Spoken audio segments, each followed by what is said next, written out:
Damn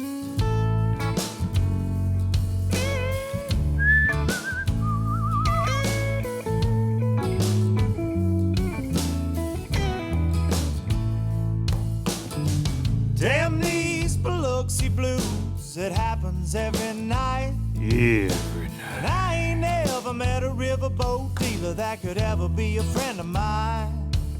Nope. Summer heat never treats me kind, it leaves trouble on my mind.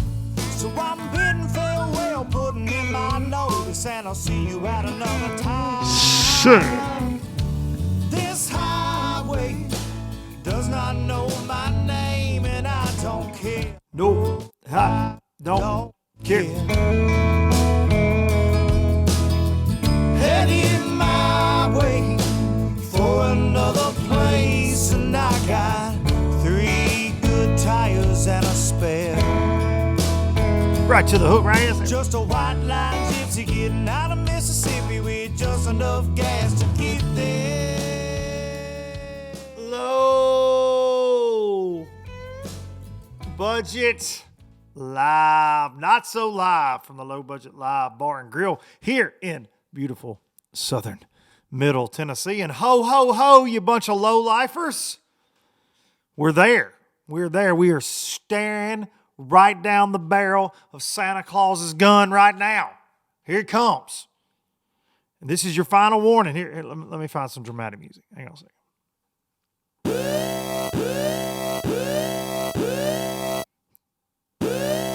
To all you men out there, I say this every year, I'm terrible at Christmas. Terrible at Christmas. The Triple Threat would agree. I am terrible at Christmas. This is your last warning. This is the podcast for Monday, December 19th. You do not have a lot of time left. I know most of you have not started shopping at all. I am with you, other than one major gift that I ordered online to keep from having to go out and about. And I sat right here in the bar and grill at my desk and ordered this, and they said they had free overnight shipping. Now this is the big gift for the Triple Threat, okay? This is something that could possibly bring tears out. I feel like I'm actually doing good this year. And I swear they said we got free overnight shipping. I'm like, damn, this thing's going to get here. So I hit order, super pumped, get a shipping notification, and I swear, with all I've got, it says signature required delivery. Totally understandable. Cost a little bit of money. I was gone on Friday here at the Bar and Grill for about 30 minutes. I got back home 5 minutes after FedEx left a note on the door saying they would not return until Monday with said gift. Now, this week I got to be down in the office some, got a lot of things going on, and the Triple Threat is going to be here at the house. So I had all this planned out to what I thought, even though it was last minute, was going to work out pretty good. Swear you can't make it up. We're doing some work around here on our deck. And we just had a lot of repairs that needed to be done, and we ended up having to basically replace the entire damn thing. But I've got a crew out here for really the last 3 months doing work when they can, when it's not terrible weather. And they were here. Their vehicles parked right next to the garage. I get the FedEx guy's busy, right? I get it. Never even made an attempt to just peek his head around the car. Hey, guys that I clearly hear working and talking and a radio play. Never, just nothing. Just note on the door, right back with it, holding it hostage.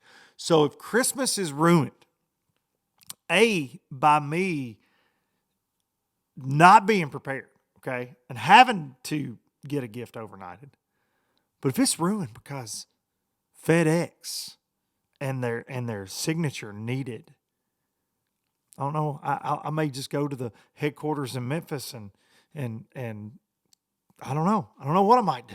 Threaten a lawsuit. I don't know. Damn it. But I hate that that's the situation, man, to be in. And now I'm kind of sweaty about it. And I don't like that feeling. I know y'all know that. And of course, I still got to go out because this is only one gift. I do not, full disclosure, December 19th, all you low-lifers, I do not have anything else. And we live in a world where I don't think this one thing will suffice. Like we're going to have to do, and Marissa walks around making comments like, you're going to have the best Christmas ever. I'm so excited about what I've got you for Christmas. I'd just rather her not give me anything. Can I just be honest with you people about that? I would just rather her not give me anything than I wouldn't have to do anything. We got a good life. We do fun stuff together. We go on trips. Our kids are taken care of. I'm grateful for the life that we have. We don't have to get each other Christmas gifts, do we? Do we have to do that? I'm almost 40 years old. Let's go. Come on. I mean, and I love doing for others. Like that's my deal. But I'm terrible at it when it comes to her. I've struck out. We've been together almost 10 years. I strike out constantly. Oh, that's not the necklace that you wanted? I thought you said you wanted it. Well, not in that color, Luke. Oh, that's not the jacket? That's not your size? No, I don't wear that size. How could you not know that about me? Christmas is set up for men to fail. It brings out all of our weaknesses, and all of us got them. Our attention to detail sucks.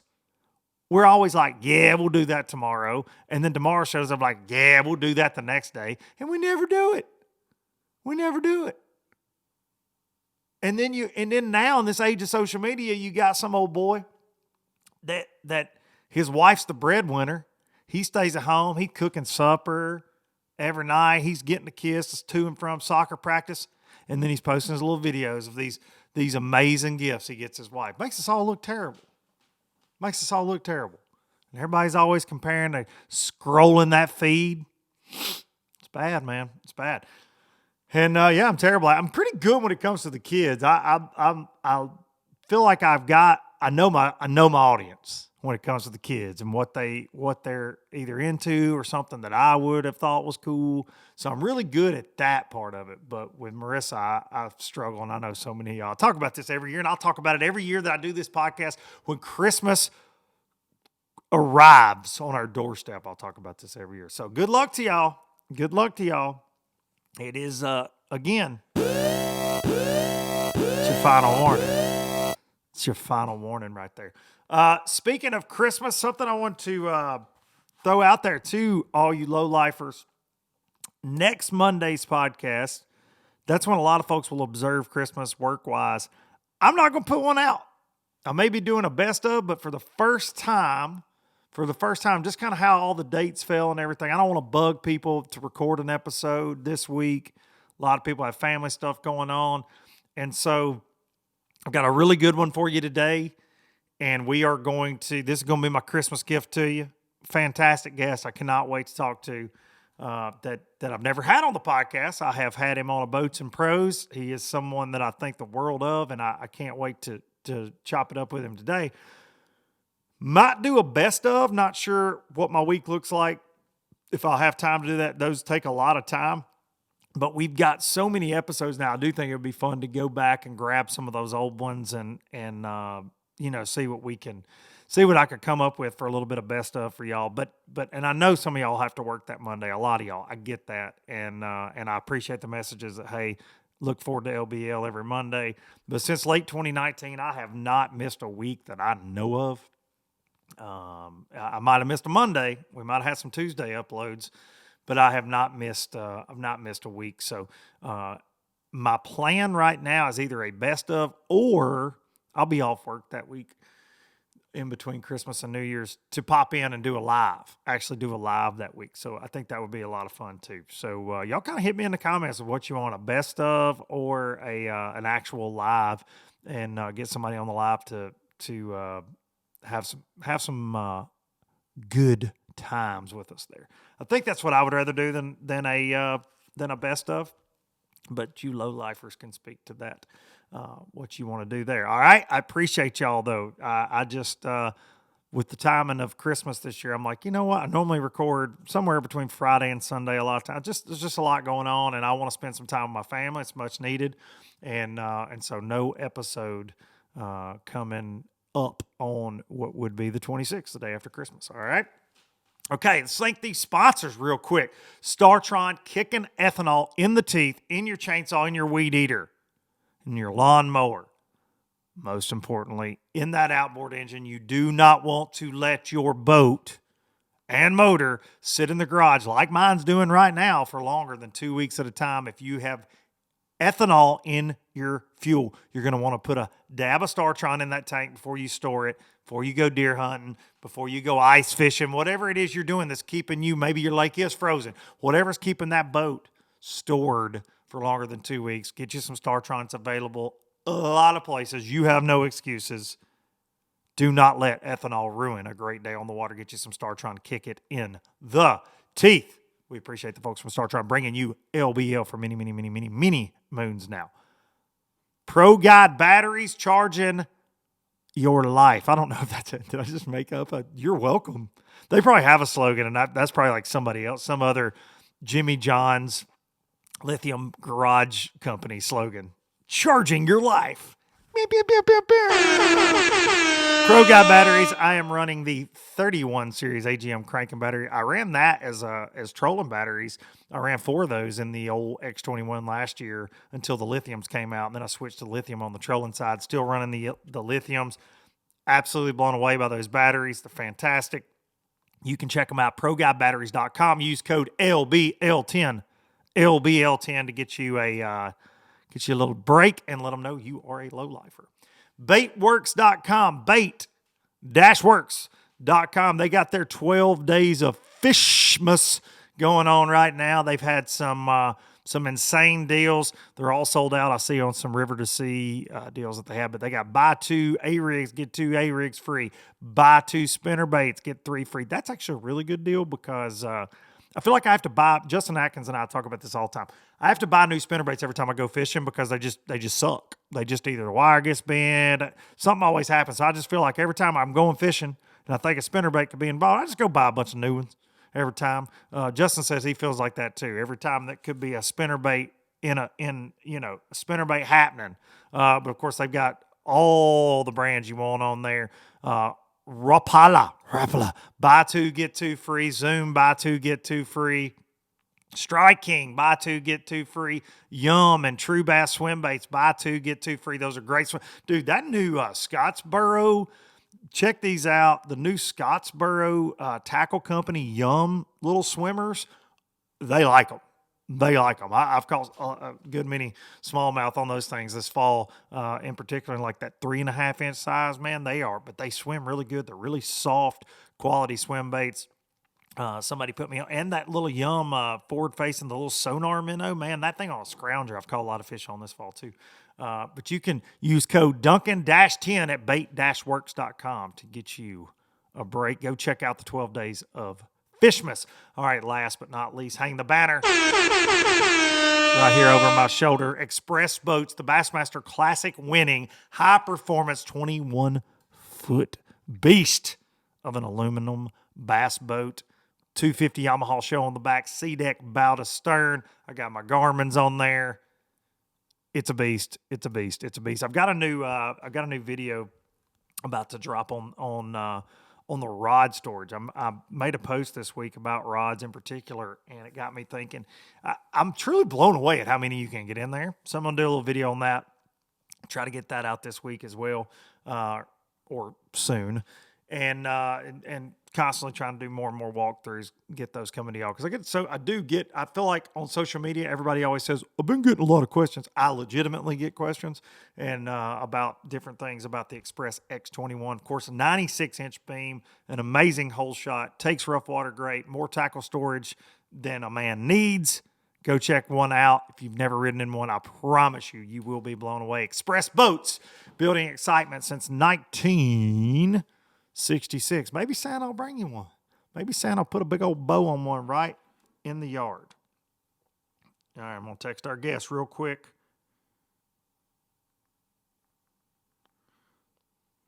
All right, slow news week in the fishing world for the most part. I mean, there's a lot going on. Of course, the NPFL's big announcement. We talked that. You got rosters coming out. We talked that last week. But something that I think is going to be interesting because we all like bright, new, and shiny. But I saw this week the Icon brand of bass boats, something that's going to be built off of kind of the old Hydrosport platform, which is a blast from the past name, one of the Earl Bent's companies from years gone by coming back out. And this thing, it looks cool, man. I keep hearing a lot of rumblings of it. Going to be built in Tennessee. Going to be interesting to see. But I say that to say this. I think you're going to see some big names aligned with that company. For what word on the street is, and I don't know that some of those announcements might not pop off here in the next couple of weeks. So, be interesting to see how that all shakes out. There's a misconception when there's a new bass boat brand. For the most part, I always think that people are like, "Oh my God, there'll be," and I talked this to death on the show. There'll be so many more, customers in the market, but really, they just kind of that bass boat pie is, there's only so many slices in that bass boat market, so they tend to take from others, but not necessarily add a bunch of customers to the market. But it's always cool to see where people get aligned, and I like that. I've got a lot of people in my life that were around that Hydrosport brand, so be interesting to see all of that shake out in the coming weeks and months. All right, our guest today, pull him up here. Our guest today is a former beaver owner. He is a 2-time Bassmaster Classic champion. He is a Bass Pro Tour Angler of the Year. He is a heavy-hitting son of a gun. He is the son of Bruce Lee and Lee Lee. And we are going to get him on the phone right now for Christmas. The one, the only, Jordan Lee. What's going on? What's up, Joe? How are you, buddy? Man, I'm doing good. How about yourself? I'm good, man. I say this every week, but probably just got the best intro of your life. I'm going to say that. God. It's going to be hard for me to follow, but now it's because I'd had to do my research when we did Boats and Pros a couple years ago. So I got all these fun facts on you now. So I can say that you're a former beaver owner. I can say that you're the son of Bruce Lee and Lee Lee. Like, there are so many nuggets that we got that day out on a cold Wheeler Lake. You did your research and you kept that archive just for this moment. I did because, man, I get a lot of requests. Man, you got to get Joe on. You got to get Joe on. You got to get Joe on. And I'm like, I already had him on Boats and Pros. I don't know what else we can talk about. Like, that was incredible. Dude, I mean, this guy's not that. He's Whatever. Not that cool. But man, I appreciate you joining me because I've never had you on the actual podcast. I was thinking about it. Yeah, I don't think we have. And all the years, I'm like, I don't think I have had Joe on ever. So I appreciate you, dude. I said this was my Christmas gift to all these low-lifers. They'll appreciate it. Your name pops up in the comments all the time. So thanks for being here. And because I know it's a crazy time of year with a lot going on. My first question is, did you win your tournament yesterday on Smith Lake? I knew this was going to be a topic. You can't tell me you were going to fish the Wildcatter. I had to ask. I know. Yeah, I knew this was going to be a startup. And I'll say this: I didn't even make it to weigh-in. Didn't even make it to weigh-in. Actually, we made it to weigh-in, but we made it there about 2 hours early. Had a little boat issue. When I'm in between boats, I fish out of a aluminum rig, and man, I've had this thing for 3 years, and I put it through just immortal hell. I can only imagine. You can imagine. I beat it up, but me and a buddy, we fished it yesterday, and about 1 o'clock we had trolling motor issues or battery issues. So just a typical Saturday. Just your average fisherman out there. But we had a lot of fun. We didn't catch any big ones. Wouldn't have won the tournament. We caught probably the most. Honestly, it's probably the most fish I've ever caught in a tournament. Holy crap! Really?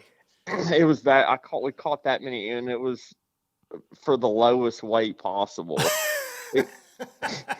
Most of the time you go out, you catch if you catch over 50, 60 fish, especially like on a crankbait or something in different parts of the lake, you would think, man, you're probably gonna have a pretty good catch. Yeah. But that wasn't the case. We had 11.5 pounds, but just one of those deals. But did a Wiggins or a Hall win the tournament? I honestly don't even know who won the tournament. I was checking on Facebook, last night, laying in bed, looking at Smith Lake, Smith Lake page, seeing if they put the results up, but they didn't put them up, so I haven't heard. Dang But it. if I had to guess, it was probably Jesse and Jordan I was gonna say because it's they probably were a there. week. So Well, and Jesse's got his big deer out of the way, so now he can focus on the Saturday morning wildcat out of the dam. Or was that out of exactly, the park yeah, or out of that's the his main dam? thing. This was out of the dam. Out They of the had dam. one out of the park yesterday, and I got word of what won it, and it was they have a 3-fish tournament there Oh out of the wow. park, and it took 16 pounds in 3 to win yesterday. Oh, those So Smith Lake bass love a little dirty water, don't they? they do, and that's what It's funny. I learn something every time I go, especially if I get to go a couple times a week, and I'm always torn on it's Smith, like what side of the lake I want to fish on. Mm-hmm. I'm always torn. Do I want to go? Do I want to fish down near the dam? Do I want to fish up in Crooked or Rock, or do I want to fish by the park? And every year is a little different. And Kristen and I got to go for a couple hours this week, and we went by the park and caught some nice fish. Caught some, they were biting a crankbait. And water was dirty. I was like, well, if they're biting here, they're going to be biting on the other side, and they were, but they were just a lot. Their heads were a little close to their tails. That's But it was fun. but that kind of segues into something I had in my notes here that I know about you above all else. And dude, and there's a common theme amongst successful professional anglers, in my opinion, and they're obsessed with it. And you just love to fish. Like, you take all this aside, what would Joe Lee be doing on a Saturday if he's not the Jordan Lee, Bassmaster Clap champ, BPT, AOI? You'd still be fishing the Saturday morning, wildcat the dam, Absolutely. regardless. Like, you'd be doing it. And you do that in between. I know a lot of guys get frustrated when they see a pro pull up, but I feel like in that community down there and at Gunnersville, people embrace you guys when you show up. They enjoy that Mm-hmm. for the most Yeah, part. they did.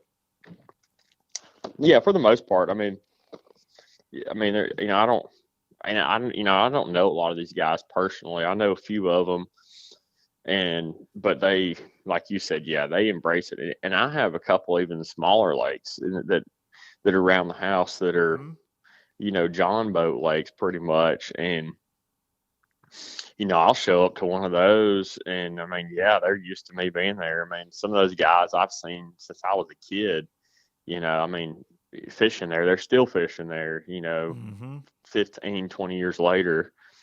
And, but yeah, they don't care. I think I've been down there. I've been to a lot of these local lakes my whole life, and they know that when I show up, it's not an automatic win like you may think with the outside people looking That's in. right. Well, Yes. Jordan Lee's coming, he's won 2 whatever, won these tournaments. It's not a guarantee that I'm gonna show up, and it's fishing's never a guarantee. So No.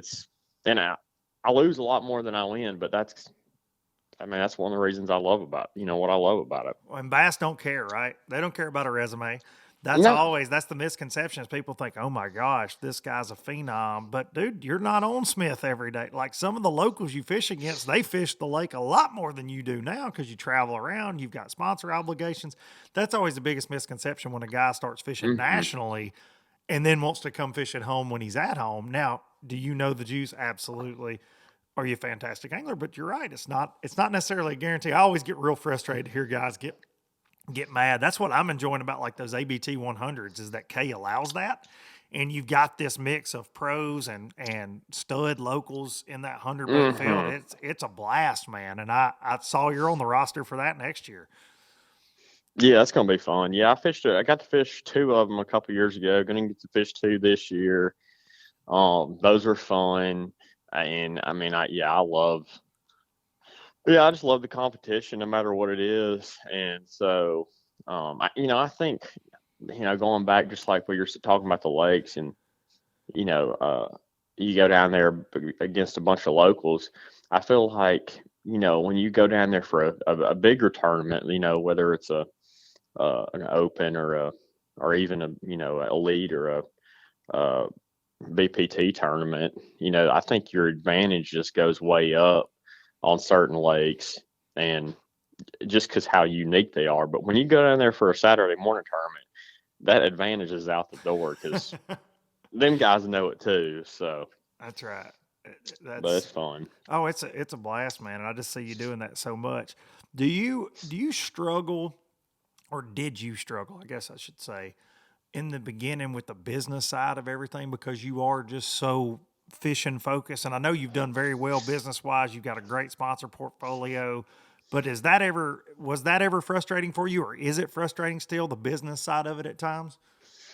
Um, it can be if you let it, I guess. But for me, I've just kind of embraced it from from the start, and it took me a couple years just to realize um, how everything kind of worked in the fishing world. I guess going into it, I thought that it was going to probably, even then, it was easier than it is now, and I thought it was just going to be a little bit easier to come up with the money that you need to basically survive. Mm-hmm. And then on top of that, how can I grow this, and what are the kind of the steps that I need to do? And I kind of looked at it from a big picture, and it just slowly, well, it didn't really slowly, but when I obviously the tournament wins, those were like, I mean, that was huge. I don't know, and at that time too, I kind of knew what to do with that. I didn't just let it slip through my fingers. Mm-hmm. I took advantage of those, because I've heard guys in the past say that, when they win a big tournament or win a classic or something, man, I didn't take advantage of that. And I didn't do everything I could to maximize that opportunity. And that's one thing that I tried to do. And whether that was, the shows were still fairly big, whether it was going and doing that, and anything that a company wanted me to go to do, if it was in reach, I would be like, yep, absolutely, I'll be there. And I've always just tried to, I always I tell people, I'm just like, I just want to make everybody happy. If this is something that, they have a request, whether it's Ranger or whoever it may be, I'm all ears, and I just want to just be pretty much the best employee. That's what I always say I am too. Is I'm an employee of these companies. If they need something, I want to do it, and do it to the best of my abilities. So it's kind of, over the years I've learned a lot, and I just really embrace that side of it. Well, it's truly, and I talk this to death, but it is the most important side of the business at times. I mean, yeah, you got to be able to catch them, but if you're going to survive long term, I like how you said maximize like those victories, maximize those good performances, or the exposure you're given, regardless of where you may finish. Maybe that's a video you end Hmm. up in, or live coverage, or whatever that is. I think that maximization, that's a great way to put it. Do you feel like coming out of that college, the bracket and making the classic and getting that experience? So, because I mean, dude, you're what, Hmm. 31 years old now, but you're this veteran. I mean, it's like talking to a guy that's done it for 30 years every time I'm around you. But do you think that experience helped you on the business side as well? Just understanding, hey, there's going to be a lot coming my way or could be thrown at me after those victories. Yeah, absolutely. I kind of understood it at that time a little bit, but I wasn't going out. At that age, I was really, you take it back to like the college days. I was pretty in the know on kind of how things worked. I knew at that age, even making the classic, I kind of knew what to expect. That I wasn't just gonna have all these deals come pouring in, and I thought it was going to be pretty slow as far as, especially like money wise. And, I mean, I was right on that regard, but it did prepare me and I had some great opportunities, when I won that bracket. And I think I see it now with a lot of the, the younger guys, the college anglers who are winning that tournament. I feel like they're doing the same thing and taking that path, and they're taking advantage of it, so to speak. So um, it really it does help, for the future. Well, I think so, man. I definitely, I remember, catching wind of you back then, you and Matt, and just, I thought it was so cool what, companies like Dynamic Sponsorships were doing. Absolutely. Their involvement's amazing. Those guys are great. They're really, they probably don't get enough credit in our industry because they're so behind the scenes, I mean, for Mhm. most people, but they do a great job. That crew, there's always positivity coming out of them, and you can kind of see them grooming up that next Jordan Lee, that next superstar. It's really cool to witness that. And your story, for me, I was thinking about this morning. How cool is it for you to be an example for all? Because man, this college fishing deal is gigantic now, and Yeah. for them to be able to look at you and go, Jordan went from what we are doing to signature series rods and reels, man. I mean, like, dude, that is Yeah, it's really cool. it's so cool, man. And baits and everything else, but just so cool to see that. I have no doubt. Oh, it really is. I mean, um, for me, like I always take myself back, you know, to those days, and it just seems like yesterday. You know how time goes by. Mm, Um, and I remember those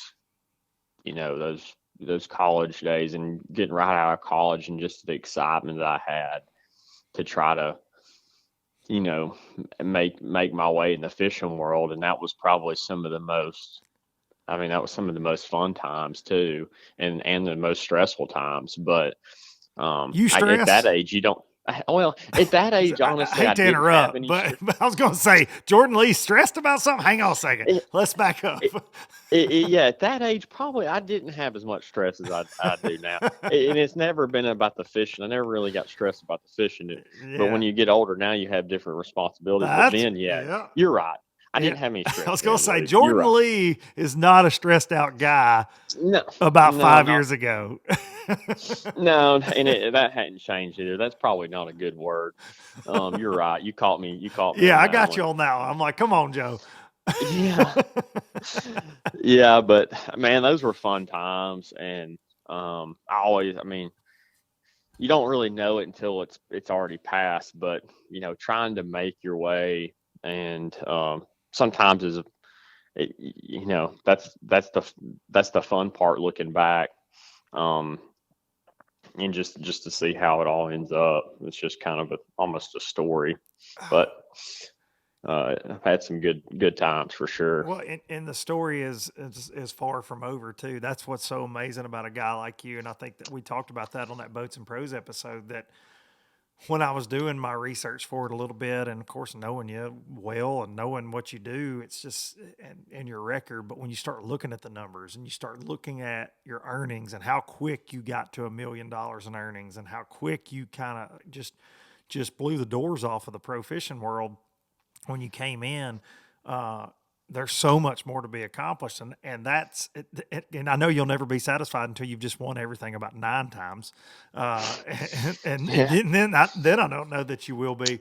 But that kind of leads me to this year and where we're at with a lot of stuff, and Uh huh. I had Gerald Spoiger on and talking format change and all that a few weeks ago, and he was like, "Hey, Jordan Lee was one of the most instrumental guys in kind of leading that charge." And of course, Gerald told the whole story, so we don't really have to get into Yeah. the nuts and bolts of that because I've applauded MLF for listening first of all, but I guess for you, my question is dude, you excelled at that format just like you have Hmm. at Five Fish. Um, Was that decision for you more based on what you feel like fans want to see? Because I know you guys, I Yeah. mean, it was pretty unanimous for the most part in the format change from what Gerald said on here. But is that more for fans or for your fellow anglers that were kind of coming to you like, Joe, we got to do something different? What led you to be passionate about that change? Yeah, I mean, I was, Gerald called. He called me, and I mean, me and him, and a lot of the guys. I mean, we don't talk all the time. We talk, at tournaments, and then, when we go home, I don't really have a huge, uh, I guess, network of people that I just, talk to every week. But, Gerald, when we were talking back and forth, and we're like, man, I mean, it seems kind of out of reach, but I mean, what do you think? I mean, you always hear grumblings between the anglers, and not really grumblings, just talk. And is this something that we need to look into? Is this something that we need to try to, um, you know, I mean, what do the anglers feel? You know what? That was the number one thing. And I mean, are most guys happy at where we're at and how we're doing things? Are they happy with the format? Do they want to keep competing in this format? Because the format is a big part of Major League Fishing, but I don't think it was for us, the number one, uh, on the table. This wasn't the number one thing that that we loved about it. And that's, I think, I'm trying to say this correctly, but um, yeah. So I mean, we talked to the anglers, and the first thing I did just on my own was I sent out a survey. I got Mm-hmm. on like Survey Monkey just to say, I sent an email to everybody, all the anglers, and just say, hey guys, what do we think about, going forward? Is this something we want to keep doing? Five fish, or every fish counts, or do we want to do something a little bit different between these two? And it came back where the majority of people, you know, would like to have the five fish format, and then there were still quite a few guys that wanted to stick, with the current format that we had, every fish counts. So then it was like, okay, well, I mean, what do the numbers have to be for this to even, you know, come up with a change where we can go to the league and say, hey, this is what we want to do? And I think we were right there on those numbers of, you know, as far as the anglers go. And then I think for me personally, though, this wasn't, like you said, I have had success in this format.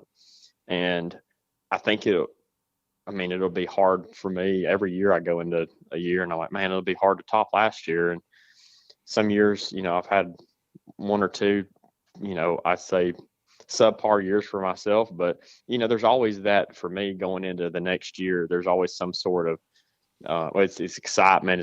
I get a little jitters going into the next year because I'm like, man, you want to do good. But for me, this overall was more of a fan. And I thought the fans overall, you know, the hardcore fans for sure, relate to the five fish format For because sure.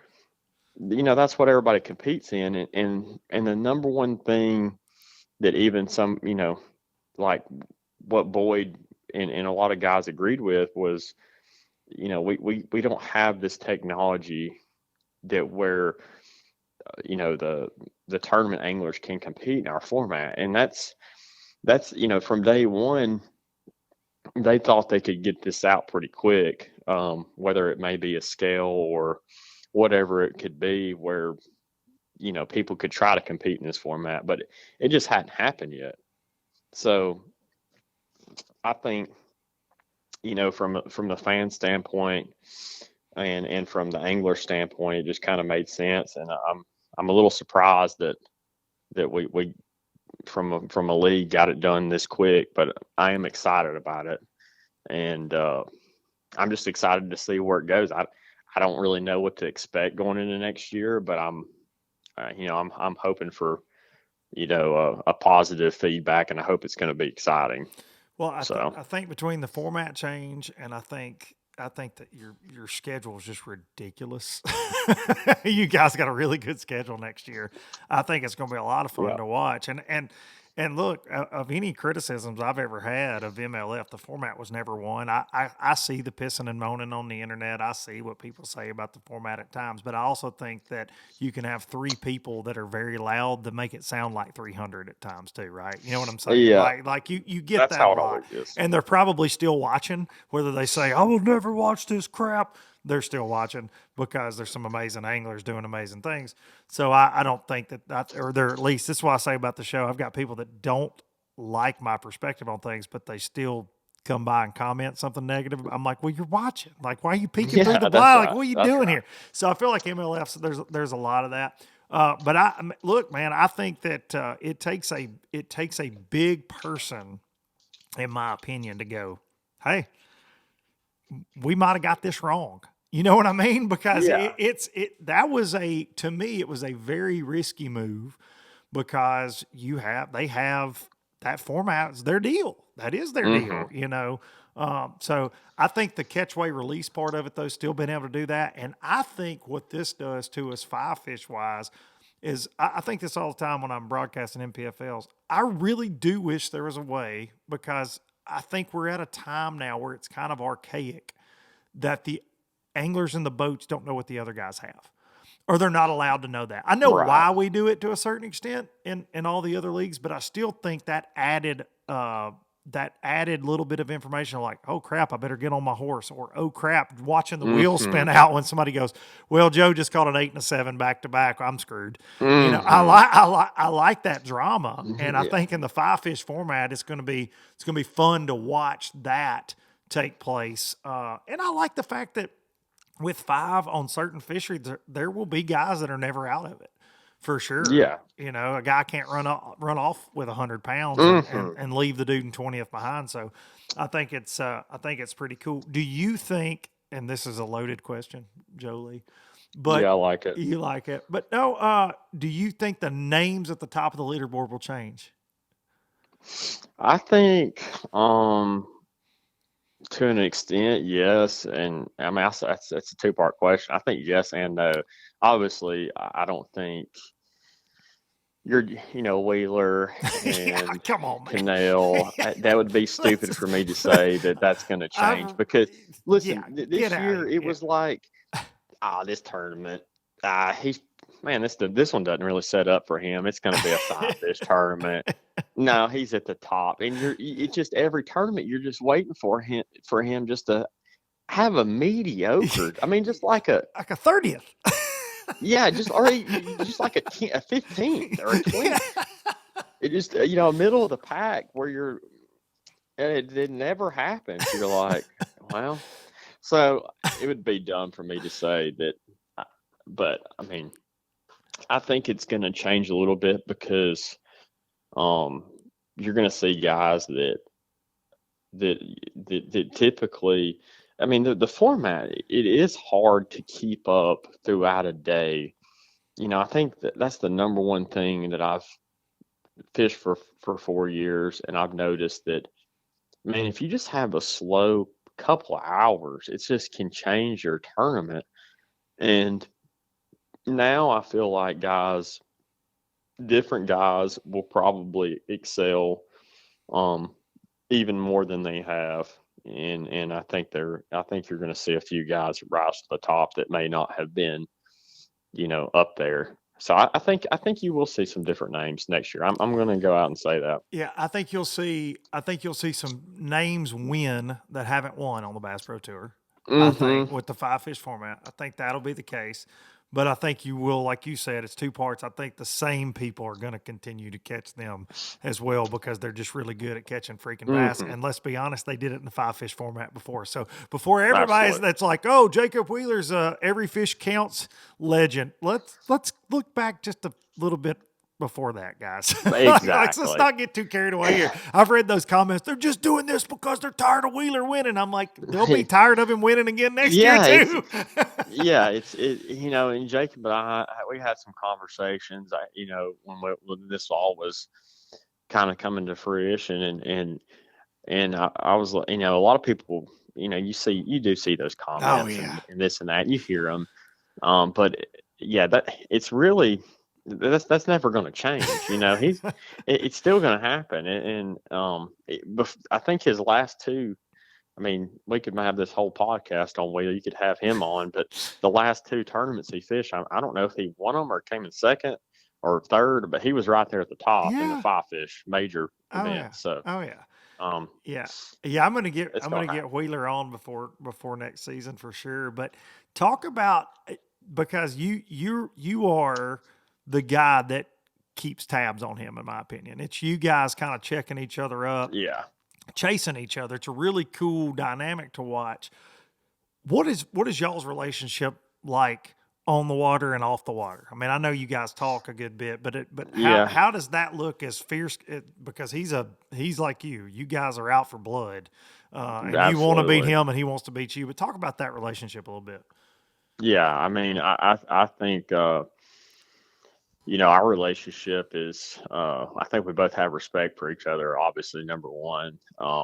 There's a lot of people that don't like a winner, and that's pretty much what he is. I mean, he does win a lot. So I say a lot of people, Jacob has more fans than hardly anybody, That's but right. sometimes I mean, Michael Jordan, there was a lot of people that kind of I'd say envy almost, Yes, because jealousy. of the success. Yeah, Mhm. the jealous and that side of it. And my hat's always been off to him, because I do see the work that he puts in, and I got respect for him, on and off the water, regardless of anything else. And he's just puts in crazy amounts of time, and it shows in the tournament standings. So No, uh, no doubt about yeah, that.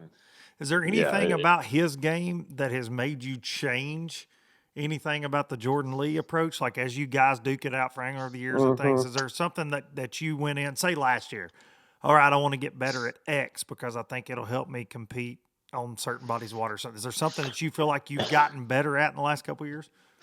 yeah. I mean, I think I was a little slow, and I still am to an extent, a little slow to the forward facing Okay. sonar game. That's been pretty much the name of the game in our tournaments and a lot of the professional tournaments. And my last tournament win was going on 3 years ago at Kissimmee, and I didn't have it on my boat then.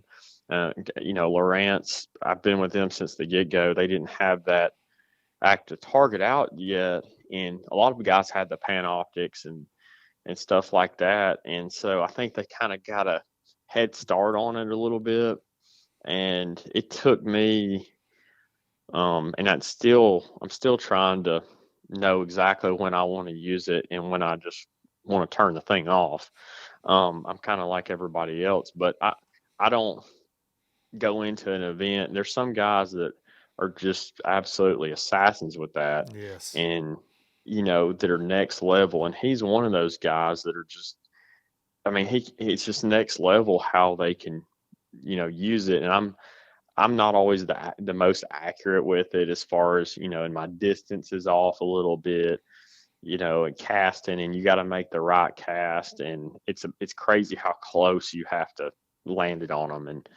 And I'm not to that level yet, but that's something I've tried to kind of morph into my game where when I need that, and I did that a little bit this year, and try to know when I needed to really hone in and use it to my advantage, and that's what I've really tried to work on more than anything. Is it frustrating in a sense that that's where things are headed? I hear this from a lot of guys. The It only reason I love it, like I love forward facing. I've been a Garmin guy yes, since they had the original Panoptics. I was catching fish right, on it, live scope. But I will not say that I am. I am not. I mean, there are guys that are just doing incredible things on a lot of these lakes we see out in Texas and other hmm parts of the country. It's just crazy what it's done. But is it frustrating that there are just tournaments where man, if I'm not doing that, Like I can't just go wind my plug around because I'm gonna get my teeth kicked in. Or Mm-hmm. 10 years ago, you could have just maybe took off down the bank, throwing a chatterbait and a Yeah, jig and it, been competitive. yeah, it is a little bit, and I think you just have to know, and you have to go into a tournament knowing, hey, this is going to be part of my game plan. I'm going to use this a lot, or I'm not going to. And then there's sometimes in tournaments where you thought it would never help you, and you kind of learn during the tournament. And that's what I really did this year.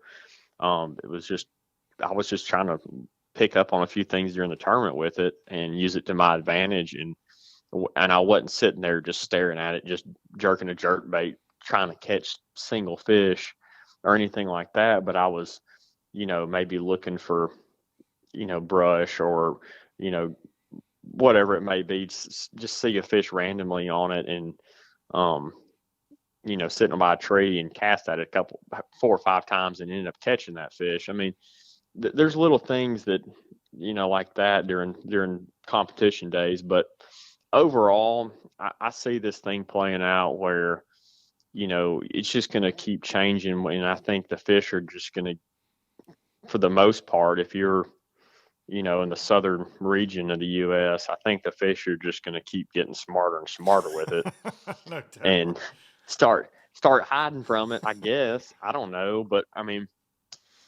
there's still ways that I feel like you can kind of get around it. But for the most part, it's just something you just got to adapt to and just say, hey, look, I'm either going to have to learn this and use it, or I'm going to get killed every tournament. So I think that the craziest thing for me to see, I fish a couple little state lakes in Tennessee. They're loaded with bait and big fish and kind of pet stuff. I like to go hmm and the fish suspend a lot, and it's amazing. Say 5 years ago, 4 years ago, when nobody around here had live scope, and now everybody's got it. hmm What I see those fish do now, and look, they can't go anywhere else. These are small bodies of water. And they're on the same kind of stuff all the time, same place. right. I've probably caught some of them a lot, over and over and over the years since I was a kid. Some of these fish probably, but anyways, and not just a tiny lake, but good sized lakes, but still. And it's amazing though the amount of follows you get on your baits now that used to was just a home run. You just look and go, oh, well, hell, Yes. here they come, and you toss an A rig to them or toss a single swimmer, and it was just how many you were gonna catch is what it came down to. I mean, it was stupid, Yes. and now it's like, no, cuz not today, and No, that they happens know. a lot. They do, and I wonder, what that looks like. I'm all for the technology. I love it. I'm not a naysayer on it at all, like so many That's people right. can be. I'm obsessed with it too much at times, to be honest. hmm And I think Well, we all kind especially of when get you're caught going up. out. Yeah, especially when you're going out just going fun fishing. I mean, it's so much fun to sit there and watch fish and play cat and mouse with them. It's different when you're in a tournament and you got the time ticking, but you're right. I mean, it's really, I think, from whether you see it or not. I mean, you've been able to tell, and I've been able to tell on my local lakes how many fish just will just follow, and I think um, that's happened from the get go, but it's definitely gotten worse Yeah. as far as, because like you said, everybody's got it. Everybody's going down the Smith, throwing on all these spotted bass, and they're not dumb. No. And you learn that pretty quick. But Yeah, in the Open last fall, I was talking to Carl Jacobson after the first day weigh in. He was like, "Mate, you can't get within 100 feet of them." And I'm like, "Dude, if I can't get within 100 feet of one, I'm screwed." Like he was telling me, he was absolutely, telling me they're swimming away from. No, he's like in the middle of the lake chasing these singles, on his live scope or whatever. And I'm going, he's like, "Mate, I'm telling you, you can't get within 100 feet of them." I'm like, God, dude, I'm I'm screwed if I toast, can't buddy. get that close to them. Yeah, I'm like, I'm toast, buddy. And I noticed it though, truly, as the practice went on, the tournament went on. Man, you'd pull up. I'm like, oh my gosh, those are ripe for the picking. You see 6 or 8 of them out there hmm off a point, and you throw, and they just immediately just disappear. And you're like, well, where'd they go? And you ease up there. Oh, well, Yeah. they went 100 feet that way away from me once they heard this boat and heard the splash. Like it's incredible how much it's changed for sure. Well, buddy, I really appreciate you coming on. big time, and I know everybody enjoys hearing your thoughts on things. And I wanna wrap up today with, first of all, I'm gonna send you my address for this lake sucks hoodie, because I need that everywhere I go. That was genius when that popped up this week. I was like, okay, got to get on there and order me one. I haven't done it yet. You're probably already out, if I'm guessing. But that's an amazing hoodie.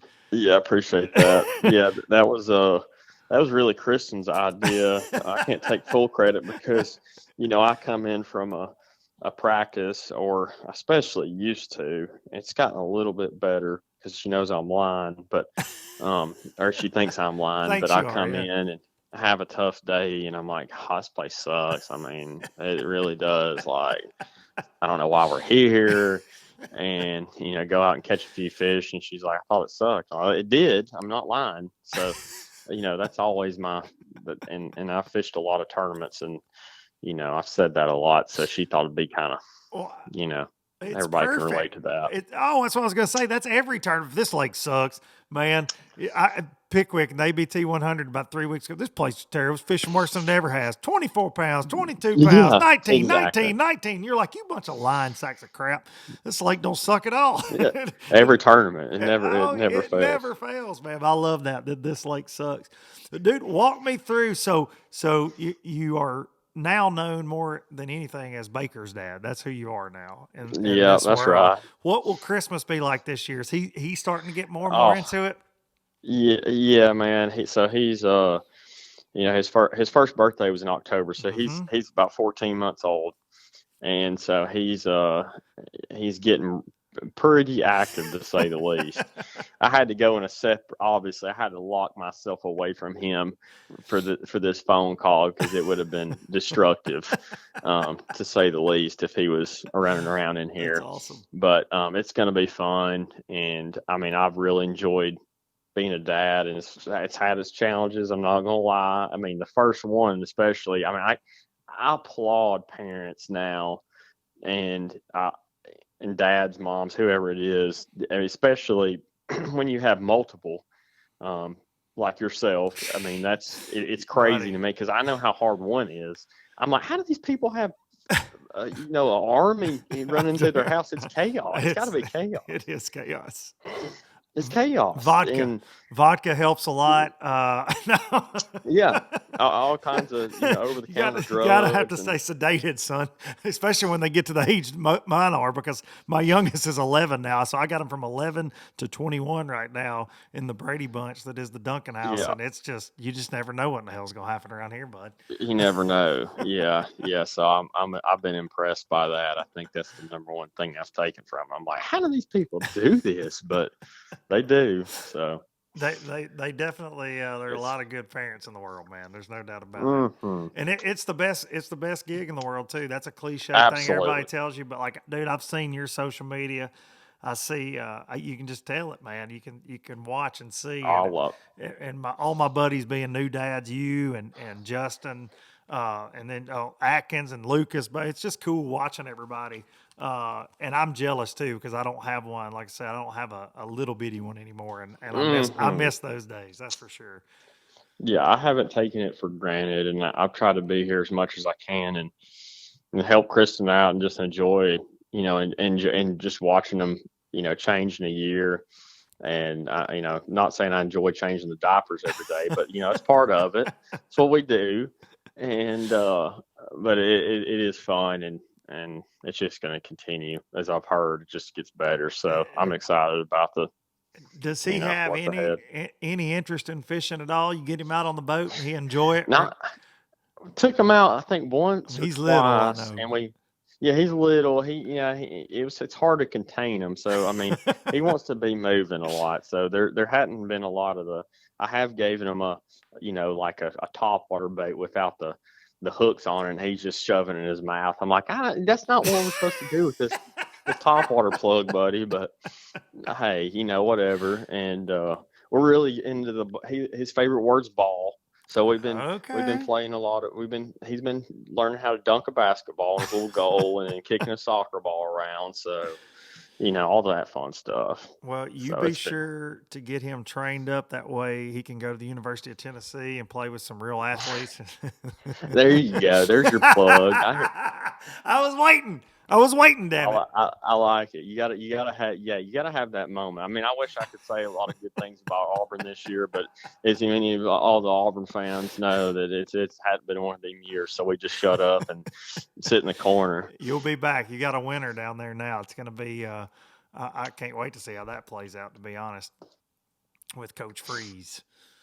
Oh, Freeze. Are you on board with that? Before I let you go, are you on board with that pick? I mean, I guess I'm gonna have to be because he is. But I really did.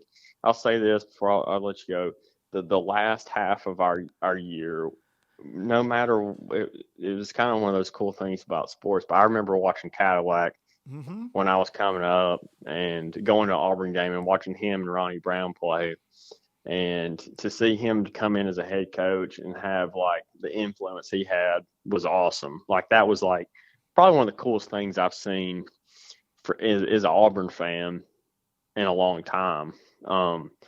And he did a great job. So I mean, I knew he wasn't going to get the head coaching job, but I was definitely proud of what win, lose or draw, how he handled things down there. So we'll just see going forward. And I mean, my expectations are pretty low, so that's always a good thing. Hey, look, I can say I'm well aware of how that goes. Obviously, over 20 years of terrible football team after terrible football team, and my expectations were low this year.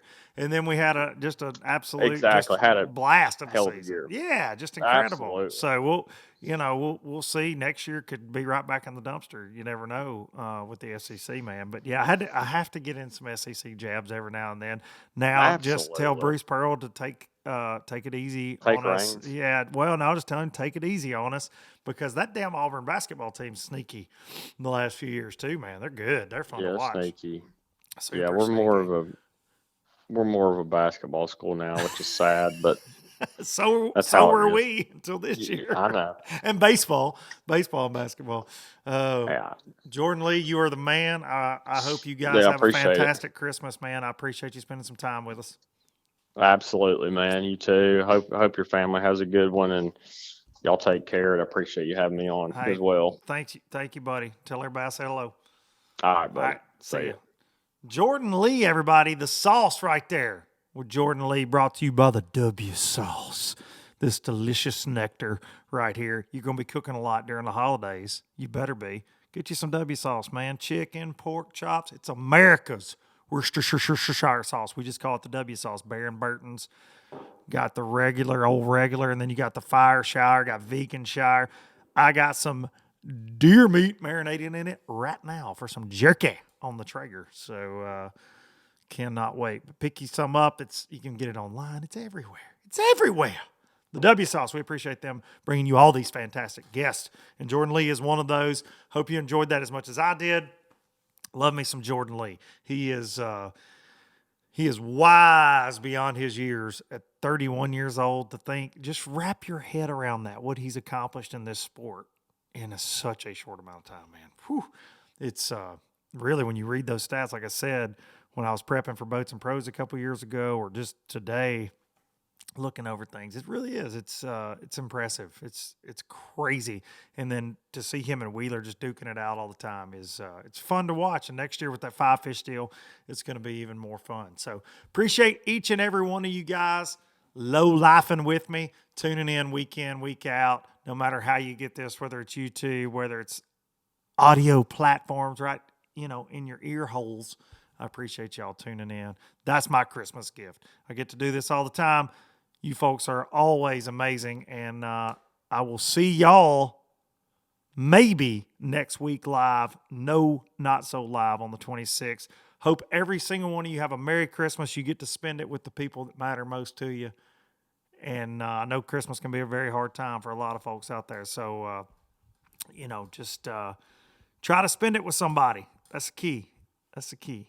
Don't spend it by your damn self if you can keep from it, man. I know it can be a hard one as much as it's a happy occasion for so many folks. And if you're listening and you know somebody that might spend it alone, invite them over to your place, man. I can tell you I have experienced that kind of thing.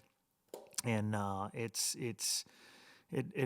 does everybody some good. So thank y'all. Thank y'all, and Merry Christmas. Gonna take you out with some Biloxi Blues, and I'll see y'all next time. Tupelo, I never could make it last. Spanish moss and Civil War ghosts, well, I'm gonna leave them in the past. Any direction, Lord, I'll be fine. It don't matter east or west. North, south, wherever the wind blows, I'm leaving those burdens at rest. This highway, it does not know my name, and I don't care, no, I don't care. Heading my way for another place, and I got 3 good tires and a spare. Just a white line gypsy getting out of Mississippi with just enough gas to get there.